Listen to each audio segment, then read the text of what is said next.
Hi, I'm Belinda Luscombe. I'm an editor-at-large at Time magazine. Chris Kyle's a former Navy SEAL.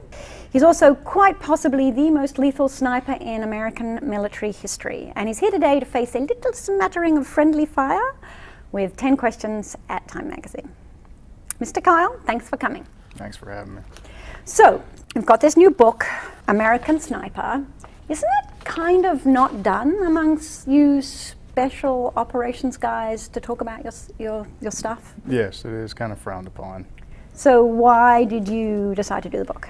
I wanted to be able to get it out about not the sacrifices that the military members make, but the sacrifices that their families have to go through, about the single mothers now raising the children and doing all the day-to-day house chores, but then also stories about my guys who deserve to be out there. They didn't get the Medal of Honor, so you don't know about them, but they died heroes, and people should know about them. I believe that number is 160 is the sort of number of confirmed sniper kills. Can you tell me explain what it is to have a confirmed sniper kill? Well, while you're on your sniper rifle, you take a shot and the guy goes down, and you have to have witnesses verify that he is dead.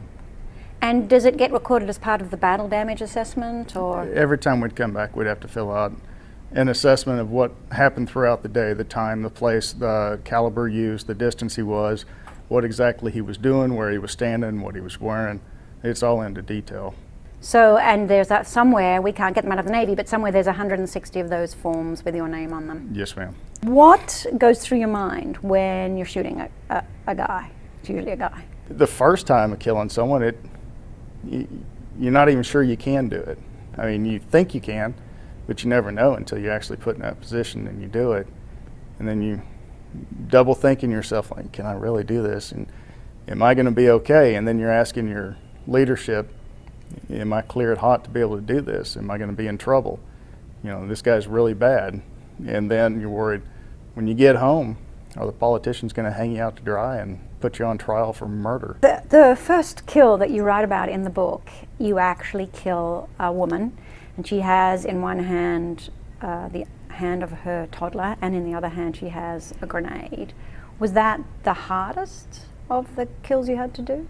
I had to do it to protect the Marines, so do you want to lose your own guys, or would you rather take one of them out? Do you have two sets of kind of heads, in that you have your I'm back in America head and your I'm at war head? You're two different people. You turn it on and turn it off.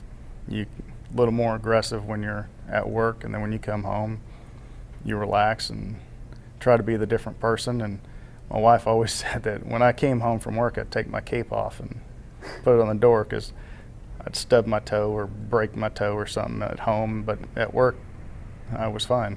Does your wife still have to say your name before she gets back into bed? It's not as bad, but that was even before I was in the military. I've always been extremely jumpy when I'm asleep. And the reason your wife has to say your name before she gets back into bed? I will come up swinging. So it depends on how tired. If I'm out cold, then you can ring the doorbell and I'll be asleep. I have to ask this question, but are there any kills you regret? No. Not at all. Because you feel like it was either you killed them or they killed other Americans. Yes, ma'am. You know, you say in your book, actually, that most, and I think I'm quoting here, most Americans can't handle the reality of war, and the reports they sent back, the reports being the journalists, didn't help us at all. Which actually sounds a lot like Jack Nicholson in A Few Good Men. Did you realize that? You can't handle the truth. Is that how you feel, that yes, Americans ma'am. just can't? See, we should just, you're on Jack's side in this one. Yes, ma'am. You do not think. For the most part, the public are very soft. You live in a dream world. You have no idea what goes on the other side of the world, that the harsh realities that these people are doing to themselves and then to our guys. And there are certain things that need to be done to take care of them. Now, if people did start out with the impression before they had read your book that you were that a person who had killed upwards of 150 other people was a violent person, maybe a bloodthirsty person, I'm not sure that the book would free them of that feeling. I really don't care what they think of me. I mean, I've got my family, I've got my friends. I'm not trying to make new friends. And the people who, if you actually spend time with me, you find out I'm just a fun-loving guy.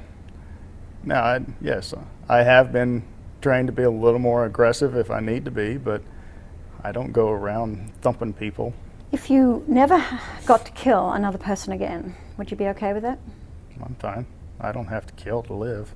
But you were good at it. I was decent at it. What if killing people turns out to be the thing that you were better at than anything? Oh, no, that's not true. I'm a better husband and father than I was a killer.